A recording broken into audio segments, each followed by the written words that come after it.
మాచర్లలో polling సమయంలో ఈవీఎంలను ధ్వంసం చేయడం, పోలింగ్ అనంతరం ఘర్షణలపై కేసులు నమోదు కావడంతో ఎమ్మెల్యే పిన్నెల్లి రామకృష్ణారెడ్డి పరారులో ఉన్నారు.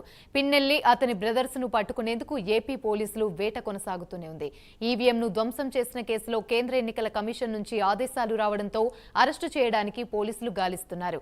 హైదరాబాద్లో ఉన్న ఆయనను పట్టుకునేందుకు చాలా ప్రయత్నాలు చేశారు. ప్రస్తుతం పిన్నెల్లి కోసం గాలింపు కొనసాగుతోంది. ఏ క్షణమైనా పిన్నెల్లిని అరెస్ట్ చేసే అవకాశం ఉంది.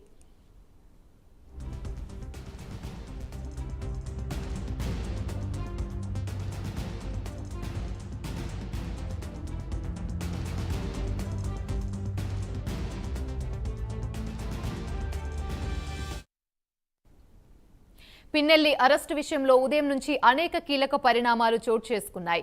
ఆయనను అరెస్ట్ చేసేందుకు ఏపీ నుంచి ప్రత్యేక పోలీస్ బృందాలు హైదరాబాద్ చేరుకున్నాయి. అయితే ఆ సమాచారం తెలియడంతో ఆయన సంగారెడ్డి వైపు తన అనుచరులతో కలిసి పారిపోయే ప్రయత్నం చేశారు. ఈ ప్రయత్నంలో ఆయన సంగారెడ్డి సమీపంలోని కంది వద్ద వాహనాలను, ఫోన్లను వదిలేసి వెళ్లిపోయారు. ఏపీ పోలీసులు, తెలంగాణ స్పెషల్ టాస్క్ ఫోర్స్ పోలీసులు ఈ గాలింపు చర్యల్లో పాల్గొన్నారు. పిన్నెల్లి విదేశాలకు పారిపోయేందుకు యత్నిస్తున్నట్లుగా పోలీసులు అనుమానిస్తున్నారు. దీంతో అన్ని ఎయిర్పోర్ట్లను ఏపీ పోలీసులు అప్రమత్తం చేశారు. లుకౌట్ నోటీసులను జారీ చేశారు. పిన్నెల్లి రామకృష్ణారెడ్డిని ఏ క్షణంలోనైనా అరెస్ట్ చేయవచ్చు. ఆయనను అరెస్ట్ చేసిన తర్వాత బెయిల్ కూడా వెంటనే వచ్చే అవకాశం లేదని న్యాయ నిపుణులు చెబుతున్నారు. ఆయనపై ఇప్పటి వరకు ఐపీఎస్ 143, 147, 448, 427, 353, 452, 120B, ఆర్పీ చట్టంతో పాటు 121, 131, 135 సెక్షన్ల కింద కేసులు నమోదయ్యాయి. ఆయన విదేశాలకు పారిపోకుండా అన్ని ఎయిర్పోర్ట్లను ఏపీ పోలీసులు అప్రమత్తం చేశారు. లుకౌట్ నోటీసులు జారీ చేశారు. పిన్నెల్లిపై 10 సెక్షన్ల కింద కేసులు నమోదైంది. ఇక మొత్తం 3 చట్టాల పరిధిలో 10 సెక్షన్లతో పిన్నెల్లిపై కేసులు పెట్టారు. పీడీపీపీ చట్టం కింద మరో కేసు కూడా నమోదు చేశారు. ఇప్పటికే A1గా కోర్టులో మెమో దాఖలు చేశారు.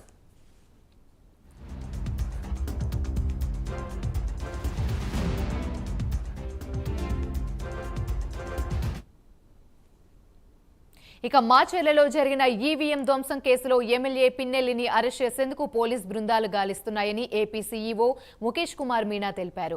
ఈవీఎం ధ్వంసం చేసిన డేటా భద్రంగా ఉందని తెలిపారు. సిట్ పోలీసుల నుంచి వివరాల్ని తీసుకున్నామని, కేసులో A1గా పిన్నెల్లి రామకృష్ణారెడ్డి పేరుందని మీనా వివరించారు.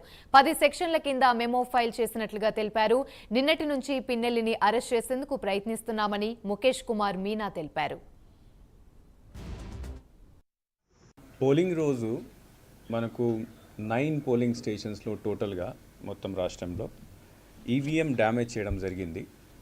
ఈవీఎం డ్యామేజ్ అంటే కొంతమంది బయట నుంచి వచ్చి అక్కడ లోపల వెళ్ళి ది మిస్హ్యాండిల్ ద ఈవీఎంస్, కింద పడేశారు, కొట్టేశారు, డ్యామేజ్ చేశారు. దాంట్లో మెయిన్లీ మాచర్లలో 7 ఇన్సిడెంట్స్ జరిగినాయి. మాకు 12:30 ఆ రోజు 12:30 నుంచి 1:30 వరకు ఎన్ని ఇన్సిడెంట్స్ జరిగినాయి. దాంట్లో ఒక ఇన్సిడెంట్లో పోలింగ్ స్టేషన్ నెంబర్ 202లో, తర్వాత మిగతా అన్ని పోలింగ్ స్టేషన్ సంబంధించి మనము సీసీ కెమెరాస్ అక్కడ పెట్టడం జరిగింది, అంటే వెబ్ కాస్టింగ్ చేయడం జరిగింది.